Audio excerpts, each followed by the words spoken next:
Hello everyone and welcome to my channel, and today I'll be reading a multi-character listener by me. So let's get into it. Arlecchino. Arlecchino knew that her position as a harbinger did not make things a lot easier for you, especially in regards to being scared of her. It was only natural that you would be, and she would never blame you for that. She had her own moments where she could be scary, and that would certainly happen. She just never wanted that to happen in front of you. She never wanted to give you a reason to be afraid of her. And quite frankly, it seemed like she could not do that so easily. She felt upset with herself. And most of all, she couldn't just believe that there was something she could do about it. Perhaps it was her nature to scare people away, to hurt others. Maybe it was something she would never be able to run away from, no matter how much she tried to ignore her past. So right now, as you trembled before her, she had no words to say. None. Perhaps she's been waiting for this. For you to be afraid. For you to realize your true colors. And to know that you were not meant to be together at all. If you want me to leave, then I'm fine with that. Just say the word, and I'll be gone, she said. Perhaps she made it look too easy, but in reality, she didn't want that. It was too much for her. Way too much. She couldn't take it. Her heart couldn't. But if there's anything she wanted to do, it was for you to feel safe with her. And if all she could bring was hurt, then she may as well just leave you alone completely. You did not deserve that. And she was not going to make you suffer for her own gains.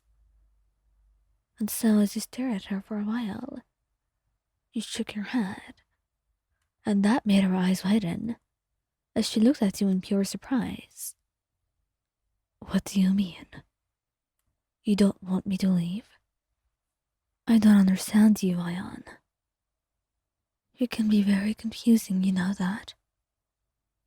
I understand, Arlie. I understand it may be confusing for me to love you, but I'll keep doing it regardless. It doesn't matter what you think about that. Nothing in the world could make me stop loving you. Not even you yourself. She chuckles, looking away. Here you are, afraid, wondering if you were safe. And in the next moment, when she showed just the slightest hint of vulnerability, you were there trying to be brave for her. It was terrifying. How vulnerable she could be with you. And how wonderful love was, too. They were all things that Arlecchino was not used to, and things that she tended to ignore. And yet right now, they seemed more important than anything else. Are you sure about what you're saying? Every word of it? Yes, I am. I'm really sure about what I'm saying, Arlecchino. I cannot guarantee your happiness. Are you well and truly sure of what you're saying? I am. Trust me on that. I am very sure of what I'm saying.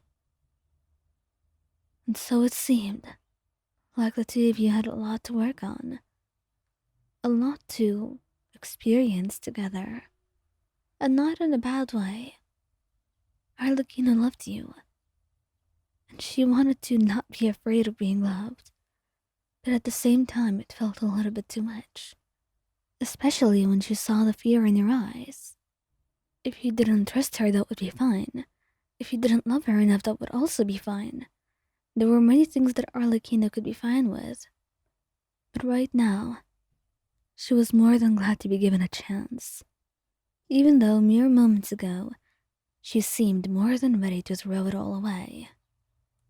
But in reality, she wanted nothing more than to be by her side. To be able to feel love so deeply, in a way that she's never been able to, for a long time now. She's lost far too much. She was not ready to lose someone again to her own selfishness and her own demeanor that seemed to drive people away. I will do my best, then. I'm not used to not being intimidating.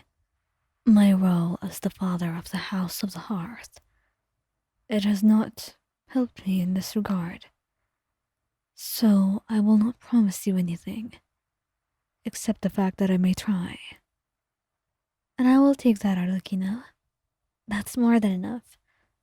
Please, just try with me. That's all I ask for. She smiled, because right now you seemed so brave and so different, and she was enchanted by all of that. She felt lucky to be able to have someone like you, someone who was willing to do so much, so that the two of you could remain together now.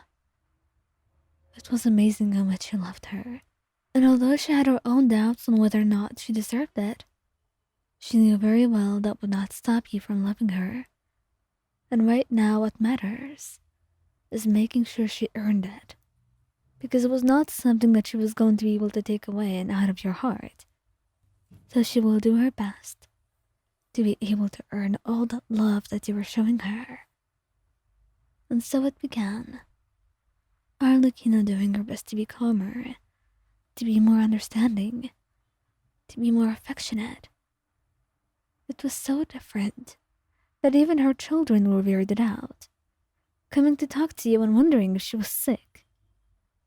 Oh, don't worry about her, Primine. She is perfectly fine. We were just practicing a couple of things. I mean, I think that you know that your father is doing a lot better now. Even I could see it. Primine nodded, blushing. I guess so. I was just worried about her. But I suppose you're right. And later on in the day, she would come home to you and try to put all her anger and rage behind her and wrap her arms around you, whispering the sweetest things in your ear. All she needed right now was to show you that you're safe and loved. And in return, you gave her so much love that she was not used to, but accepted nonetheless, needily so, because she wanted it, and now she knows that more than ever before. So she will do her best to treasure it